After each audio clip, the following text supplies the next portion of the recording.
The dark web. The name itself is a meme. It's become the boomer boogeyman, the back alley of the internet where you go to get your kidneys harvested and sold off to a billionaire's all-you-can-torture buffet. It's the skeezy part of town, the no man's land of the digital world, chock full of society's most vile scum. It's also pretty boring. See, the dark web really isn't that much different than the surface web. Sure, it has a cooler name and better privacy, but most people use it for the same shit. Social media? Check. Shopping? Check. Pirating movies? Duh.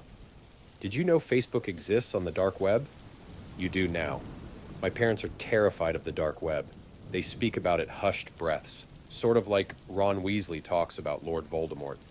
It's as though they think uttering its name too loudly will invoke the wrath of some serial hacker just waiting in the wings to delete their bank accounts. Ridiculous, right?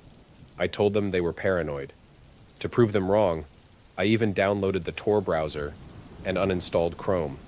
There's nothing to fear on the dark web, I said, so long as you've got half a brain's worth of sense in you.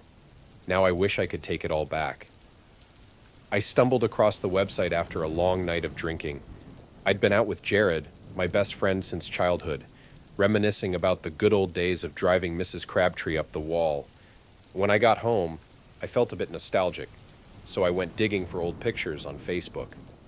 Like most drunk missions, one thing led to another, and I landed on an old thread listing the most exciting websites on the dark web. Whoops, most were fairly vanilla. Some free textbooks here, a bit of hacked video games there. I scrolled down through the responses until I found one buried beneath the others. It had just a single upvote, Monster Call 143D1. I stared at the link for a few seconds, then cracked a fresh beer and said, fuck it. The website was plain, mostly white text on a black background.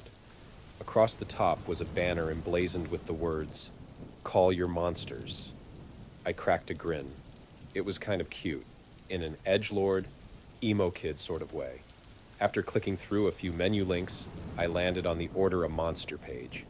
It said that, for $99, they would deliver a personalized monster to a doorstep of my choice.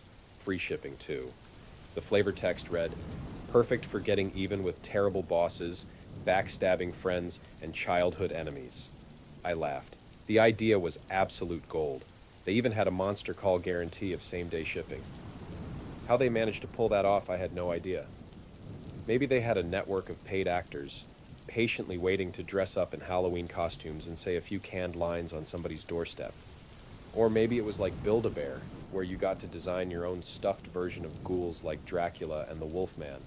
Whatever it was, I decided I was far too drunk to give a shit about how they made it happen. All I knew was $100 was a damn steal. I smashed the order button and it brought me to a follow-up page titled, "Design Your Monster." I practically licked my lips. This was the juicy bit. The website gave me a drop-down list of selectable options based on modifiable body parts. The mouth, for instance, had fangs, broken teeth, no mouth, multiple mouths, and too many teeth. I thought the idea of too many teeth sounded ridiculous enough to be awesome, so I picked that and went down the list and selected the rest of the monster's attributes, including its body type, its subspecies, and finally, its power. The next page said, "Leave a message." I mulled it over for a few minutes before deciding to keep it simple.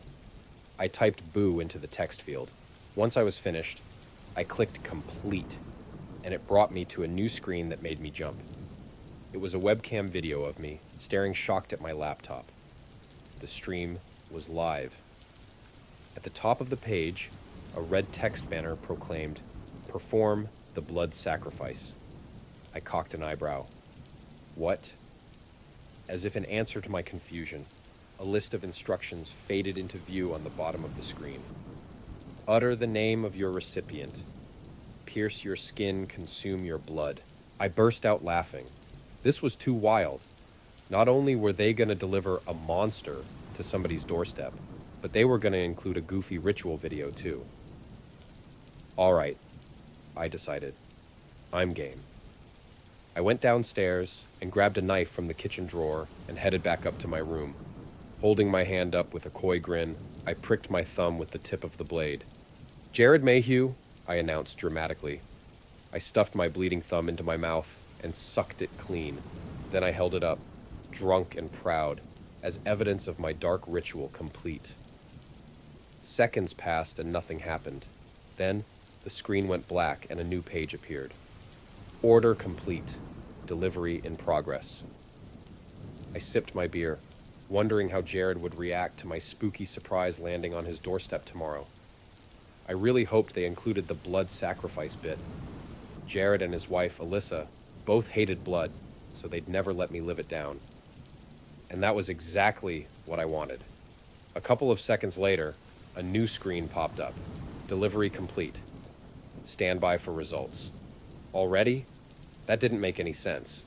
How did they manage to create my order and ship it across the country, all in the span of 5 minutes? A depressing realization swept over me. My drunk ass had been duped. There was no way they'd be able to ship something that quickly, so the only explanation was A, it was a scam, or B, it was just some lame email jump scare. Fuck. Now the $99 made more sense. There was no way a tiny startup could offer same-day delivery and a compelling product for so little money. It was a pipe dream logistically. Defeated, I decided that was enough dark web shopping for one night and time to pack it in. I closed my laptop, brushed my teeth, and hopped into bed. My phone vibrated. I stared at it, wondering who would be messaging me at this hour. Jared, maybe? He was just as drunk as I was and probably high as a kite by now, too. I picked it up and saw one new email from Monster Call. Odd. I never gave them my email address. Order delivered. Click here to view results. View results? I heaved a sigh. This was either a virus or some guarantee that Jared got a corny, spooky email. Still drunk, still making poor decisions, I clicked the link and it opened a video feed of Jared's house. I sat up, my tiredness vanishing in a tidal wave of what the fuck.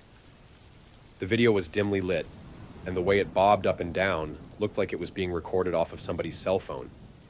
Jared's small, 2-bedroom home was there in all of its suburban glory.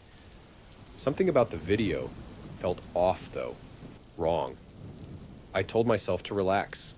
This was just some prank or gag. The company probably put out a call for a fraction of the money to any locals, and somebody pulled the contract. No doubt they were going to walk up the front steps, knock on his door, and then say boo and run off or some shit. It wasn't a big deal. So why was my heart racing? The video neared the house, the footsteps going slowly. In the silence of the night, I heard the person behind the camera breathing. They sounded frightened, scared. Why? Lights went on inside the house, painting the windows in a dull yellow glow. I squinted, seeing dark shapes darting behind the curtains. Thoroughly confused, I decided to message Jared and ask if he got my surprise. Terrence. Sup, dude? You get my special delivery? Haha. Jared. Hey, P. Jared. Scam thing. Jared. Inside the house. Dark splotches splattered against the curtains. A moment later, a woman's scream rang out, and the window shattered. 2 hands reached out from behind the billowing curtains, gripping the side of the windowsill. Then 2 more gripped the top. A figure emerged, lurching out of the opening and into the yard. It looked familiar. Jesus Christ, it looked familiar. It stood 8 feet tall, with large bat wings flared out behind it, and 4 crooked, muscular arms clenching in and out of fists. The person behind the camera stumbled backward, muttering something incoherent. The creature swiveled its head toward them. The video feed shifted. Images of the sidewalk flew up and down as the cameraman ran full tilt from Jared's house, heaving panicked gasps. I caught muffled fragments of prayers. Then a shriek sounded, followed by the flap of powerful wings. The video crashed, tumbling in a blur of pixels. A man's voice shouted for help, and then something heavy crunched, and his voice died with a wheeze. Another shriek filled the night, and a shadow appeared, gazing down toward the discard cell phone. It had 4 arms, a pair of wings, and a mouth filled with rows and rows of teeth. too many teeth. I lurched forward, swallowing the vomit in my throat. In one of the creature's arms was a 30-something man, struggling wordlessly against the monster's might. His chest looked like it had been caved in. The creature leaned towards him, pressed its teeth against his face, and slowly bit down. The man's legs kicked and jolted as the beast's teeth began rotating like a blender, tearing his flesh from his skull. It dropped him there, convulsing and dying, then beat its great wings and took off into the sky. Moments later, I heard confused shouts. Footsteps pounded against the pavement. More hollers. People called for the police. Other neighbors told children to get back inside. I put my phone down, horrified. It had to have been a joke. There simply was no way that had actually happened. It couldn't have. It was too gruesome, too violent. That was digital effects all the way. It had to be. They were great at those these days, weren't they? The next day I got a call from Jared's parents. His mother tried to talk, but she couldn't get past the tears. So she put Jared's father on the line. He explained that something terrible happened last night. My heart slammed in my chest. What happened? I asked. I told myself to relax, that there was nothing to worry about. Monsters didn't exist. I knew that. Terrence, he said quietly. This isn't easy to talk about, and it's harder to hear. But last night somebody broke into Jared and Alyssa's home. Police think it was sometime around 2 a.m. My jaw hung limp, my hand trembling as I held the phone to my ear. A terrible coincidence. That's all it was. A terrible, horrible coincidence. I don't know how to say this, he said, so I'm just going to come right out with it. He took a deep, shuddering breath, and when he spoke again, his voice was as fragile as glass. The intruder that broke in, he'd mutilated them. Mutilated? I said in a small voice.